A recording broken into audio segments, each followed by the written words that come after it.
Día 51 de la lectura de 1984 de George Orwell. Y así fue, por un fugaz instante antes de que cambiara la imagen en su cerebro. Vio 5 dedos sin ninguna alteración. Luego todo volvió a la normalidad y regresaron el miedo, el odio y la incertidumbre. Pero había habido un momento, ignoraba cuánto había durado, tal vez 30 segundos de luminosa certeza, en el que las sugerencias de O'Brien habían llenado un hueco en blanco y se habían convertido en verdades absolutas, y en el que 2 y 2 podían haber sido 3 o 5 en caso necesario. Desapareció en cuanto O'Brien volvió a bajar la mano, pero aunque no pudo volver a sentirlo, sí pudo recordarlo como quien recuerda una vivencia muy intensa en algún momento remoto de su vida, cuando era de hecho una persona distinta. Ya ves, dijo O'Brien, que es posible. Sí, dijo Winston. O'Brien se puso en pie con aire satisfecho. A su izquierda, Winston vio al hombre de la bata blanca romper una ampolla de vidrio y aspirar el contenido con el émbolo de una jeringa. O'Brien sonrió a Winston y se ajustó las gafas, casi como hacía antes. ¿Recuerdas haber escrito en tu diario que daba igual que yo fuese amigo o enemigo, porque al menos era alguien capaz de entenderte y con quien podías hablar? Tenías razón. Me gusta hablar contigo, tu inteligencia me interesa, se parece a la mía, la única diferencia es que no estás cuerdo. Antes de dar por concluida la sesión, puedes hacerme unas preguntas si quieres.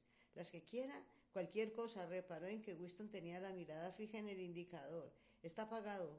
¿Cuál es la primera pregunta que le habéis hecho a Julia?, preguntó Winston. O'Brien volvió a sonreír. Te traicionó, Winston. Enseguida, sin reservas. Pocas veces he visto rendirse a nadie tan rápido. Si la vieras, te costaría reconocerla. Toda su rebeldía, su engaño, su locura y la suciedad de su mente han sido erradicadas por completo. Ha sido una conversión absoluta, un caso de manual. ¿La habéis torturado? O'Brien no respondió. La siguiente pregunta, dijo, ¿existe el hermano mayor? Pues claro, el partido existe. El hermano mayor es la encarnación del partido. ¿Existe del mismo modo en que existo yo? Tú no existes, respondió O'Brien. Una vez más le invadió aquel desamparo. Sabía o podía imaginar los argumentos que demostraban su falta de existencia, pero eran absurdos, tan solo un juego de palabras. ¿Acaso no era la propia frase no existes una contradicción en términos? ¿De qué servía decir una cosa así? Tembló al pensar en los argumentos demenciales e irrebatibles con que O'Brien demolería esa idea. Yo creo que existo, dijo fatigado. Soy consciente de que mi identidad. Nací y moriré, tengo brazos y piernas, ocupo un sitio concreto en el espacio, ningún objeto sólido puede ocupar el mismo lugar simultáneamente. ¿Existe el hermano mayor en ese mismo sentido? Eso carece de importancia, el caso es que existe. ¿Morirá algún día el hermano mayor? Pues claro que no, ¿cómo va a morir? Siguiente pregunta, ¿existe la hermandad? Eso no lo sabrás nunca. Aunque decidiéramos liberarte, cuando terminemos contigo y vivieras 90 años seguidos sin saber la respuesta es sí o no. Mientras vivas serás un enigma para ti. Winston guardó silencio, su pecho se alzó y bajó un poco más deprisa. Aún no le había planteado la pregunta que se le había ocurrido al principio. Tenía que preguntarlo, pero era como si su lengua se resistiera a pronunciarla. El rostro de O'Brien parecía levemente divertido, incluso sus gafas parecían brillar con ironía. Lo sabe, se dijo de pronto Winston, sabe lo que voy a preguntarle. Pensarlo hizo que brotaran las palabras.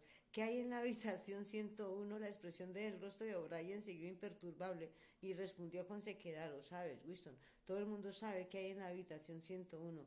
Alzó un dedo hacia el hombre de la bata blanca. Era evidente que la sesión había terminado. Una aguja penetró en el brazo de Winston. Al instante se sumió en un profundo sueño.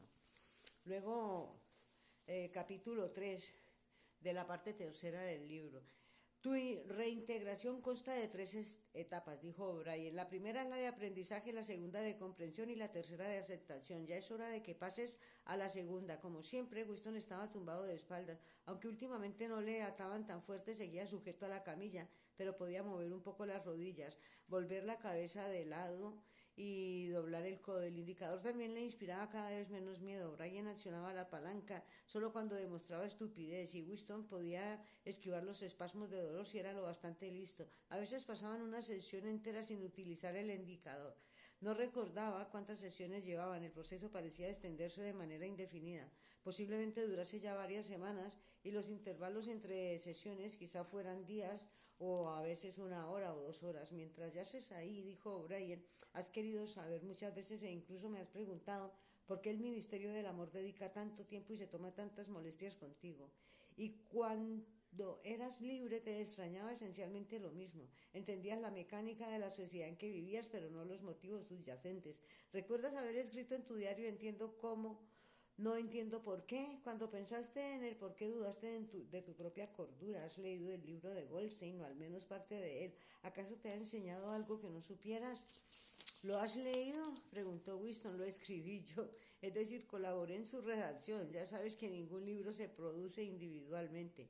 ¿Es cierto lo que dice? Como descripción sí, pero el programa que plantea es absurdo. La acumulación secreta de conocimientos, la paulatina extensión del saber, la rebelión de los proletarios, el derrocamiento del partido.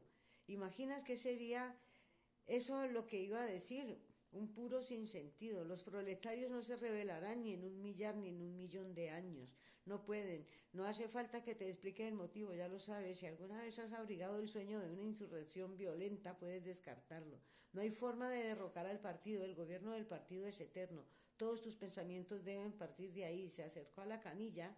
Eterno, le repitió en la cara. Y ahora volvamos a la cuestión del cómo y el por qué. Entiendes muy bien cómo se mantiene el partido en el poder. Dime ahora, ¿por qué nos aferramos a él? ¿Cuáles son nuestros motivos? ¿Por qué nos atrae el poder? Vamos, habla, añadió al ver que Winston guardaba silencio. No obstante, Winston siguió callado unos instantes. Lo había invadido una sensación de fatiga. El rostro de O'Brien volvió a ser encendido de fanático entusiasmo.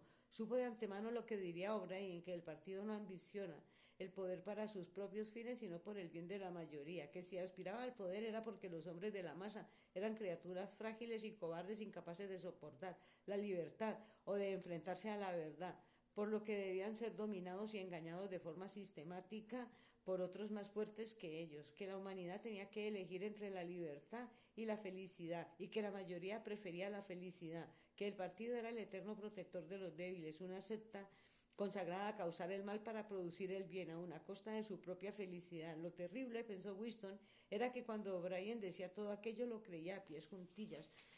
Se le notaba en la cara.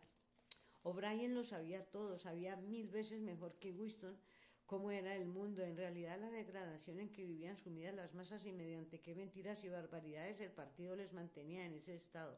Lo había comprendido y meditado todo y le daba igual. Todo lo justificaba el fin último. ¿Qué se puede hacer?, pensaba Winston, contra un loco que es más inteligente que tú, que escucha tus argumentos y luego persiste en su locura. Nos estáis gobernando por nuestro propio bien, dijo con voz débil. ¿Creéis que la gente no puede gobernarse a sí misma? Y por eso dio un respingo y a punto estuvo de gritar. Una punzada de dolor había recorrido todo su cuerpo. O'Brien había empujado la palanca del indicador hasta 35. No me vengas con tonterías, Winston, dijo. Más te valdría ser más sensato. Volvió a bajar la palanca y prosiguió. Te diré la respuesta a mi pregunta. Es la siguiente. El partido ambiciona el poder en sí mismo. No nos interesa el bienestar ajeno, sino únicamente el poder, ni la riqueza, ni el lujo, ni la longevidad, ni la felicidad. Solo el poder en estado puro. Enseguida entenderás en qué consiste el poder en estado puro. Somos distintos de todas las oligarquías del pasado porque sabemos lo que hacemos. Los demás, incluso las que más se nos parecían, eran cobardes e hipócritas. Los nazis alemanes y los comunistas rusos utilizaron métodos muy similares a los nuestros, pero nunca tuvieron el valor de reconocer sus motivos. Fingían y tal vez incluso creyeran haber tomado el poder contra su voluntad y por un tiempo limitado, y que a la vuelta de la esquina esperaba un paraíso en el que la gente sería libre e igual. Nosotros no somos así. Sabemos que nadie toma el poder con la intención de renunciar a él. El poder no es un medio, sino un fin. Nadie instaura una dictadura para salvaguardar una revolución, sino que la revolución se hace para instaurar una dictadura. El objetivo de las persecuciones son las persecuciones, el de la tortura, la tortura, y el del poder, el poder. ¿Lo vas entendiendo? A Winston le sorprendió, igual que había ocurrido como otras veces, la fatiga que revelaba el rostro de O'Brien.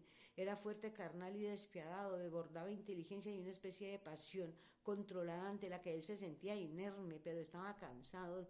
Tenía bolsas debajo de los ojos y le colgaba la piel de los pómulos. O'Brien se inclinó hacia él y acercó su rostro fatigado. ¿Estás pensando que mi cara parece vieja y cansada, que no paro de hablar de poder y ni siquiera soy capaz de impedir la decrepitud de mi propio cuerpo? ¿Es que no ves que el individuo no es más que una célula? La fatiga de una célula es la que da vigor al organismo.